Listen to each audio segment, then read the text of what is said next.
विनोद भाटिया साहब, इसमें कहां पर हम बहुत ज्यादा उत्साह के तौर पर देख रहे हैं अपने आप को और कहां रियलिज्म है?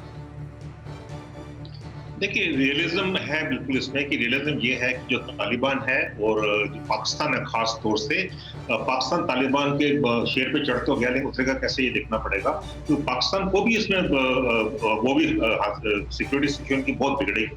ये नहीं कि सिर्फ अफगानिस्तान तक रहेगी। आप देखिए डोरन लाइन के पार भी आएंगे और ये आइडियोलॉजी ग्रुपिंग है, जिहाद की जो ग्रुपिंग है, जैसे आपने बताया, ये ग्लोबल जिहाद है, ये सब पे असर पड़ेगा, पाकिस्तान पे, ईरान पे, रशिया पे, चाइना पे। और हमें जो है, हमें अपना तैयारी करनी पड़ेगी और हमें भी स्ट्रेटेजी जो है वो बदली करनी पड़ेगी, क्योंकि आना तो उन्होंने है ही है सर। लेकिन एक चीज बड़ी इंपॉर्टेंट है और आप जैसे एक्सपर्ट से उसका जवाब दे सकते हैं सर विनोद सर, ये कि अचानक देखिए, ये वॉर अगेंस्ट टेरर, इसका एक जो चेहरा था वो अमेरिका था। ऐसा लग रहा था कि वो नुमाइंदगी कर रहा है, सामने आके खुद पहलकदमी करके उसको लीड कर रहा है। अचानक से अमेरिका ने जो खुद को पीछे खींचा, ये कहते हुए कि सब अपना अपना देखो, सबके लिए खतरा है आतंकवाद, सब लोग लड़ाई लड़ो, इसके मायने क्या हैं और अब ये आतंक के खिलाफ लड़ाई पर इसका असर क्या पड़ेगा? आरएसएन सिंह साहब, ये आप समझा सकते हैं बेहतर। नहीं, देखिए, एक तो जब पिछली बार ये ऑपरेशन इंड्योरिंग फ्रीडम चला तो ये किस इंटरनेशनल मुद्दा बना के ये हुआ, लेकिन मुद्दा हमारे लिए इंटरनेशनल, बाकियों के लिए इंटरनेशनल होगा, हो सकता है किसी के लिए रीजनल हो। हमारे यहाँ, हमारे लिए नेशनल प्रॉब्लम, ये एक राष्ट्रीय समस्या है, क्योंकि जो पूरा जिहादी इकोसिस्टम है हमारे सब कॉन्टिनेंट में, वो उसका स्वरूप आपको मालूम है। वो उसका हिस्सा एक हमारा प्रॉक्सी वॉर भी है। इसमें कोई शक की बात नहीं है कि उनका अभी वो बहुत उत्साहित है। उसमें एक उफान जरूर आया है, लोगों के मिजाज में एक ऐसा हम झलक मिलती है देखने को कि अब जैसे अब तो गजवाए हिंद बिल्कुल अब दिल्ली तक पहुंचने वाला है। इसमें कोई संदेह नहीं है।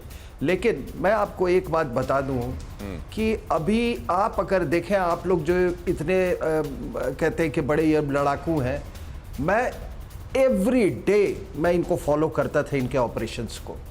यहाँ तक तालिबान सिर्फ सुसाइड बॉम्बर के रास्ते पहुंचा। जितना बड़ा टारगेट उतना बड़ा गाड़ी से भरा हुआ, बारूदों से भरा हुआ। कोई बड़े एम्बेसी में करना है तो ट्रक, उससे छोटे एम्बेसी में तो ये गुरुद्वारे में तो human single loan suicide bomber या 2 सुसाइड बॉम्बर। तो ये अब वो सुसाइड बॉम्बिंग का वो फेज खत्म हो गया साहब। और जो उनके पास असला है, मैं आपको बता रहा हूँ, 58,000 वो कह रहे हैं कि इनके फाइटर्स हैं। 58,000 के साथ क्या ये कंसोलिडेट कर पाएंगे? तो इसलिए हमारे पास हुकूमत में आने के बाद हो सकता है इनके, क्योंकि हुकूमत में आने के बाद तादाद बढ़ती है आपके सपोर्टर्स की, हो सकता है वो बढ़ जाए और अमेरिकी इक्विपमेंट्स हैं उनके पास। नहीं, वो जो अमेरिकन गए हैं वो अभी जो भी खबर आ रही कि उन्होंने सारा इमोबिलाइज कर दिया है उस इक्विपमेंट को। उनको ऐसे भी इनको दिमाग नहीं है कोई इक्विपमेंट चलाने का, मैं आपको बोल रहा हूँ। मैं वो इतने साल से मैं एक ही वो इनका सीन देखता हूँ, वो रॉकेट लॉन्चर वाला वही फोटो इनका मेन जो इनका ये था वो सुसाइड बॉम्बर का था। और वो एक्सप्लोसिव्स इनको पाकिस्तान से लिबरली से सप्लाई होते, और ये बच्चों को यूज करते। बाकी लोग आपने सुना है कि कोई ये मुल्ले मरे ड्रोन अटैक से मरे?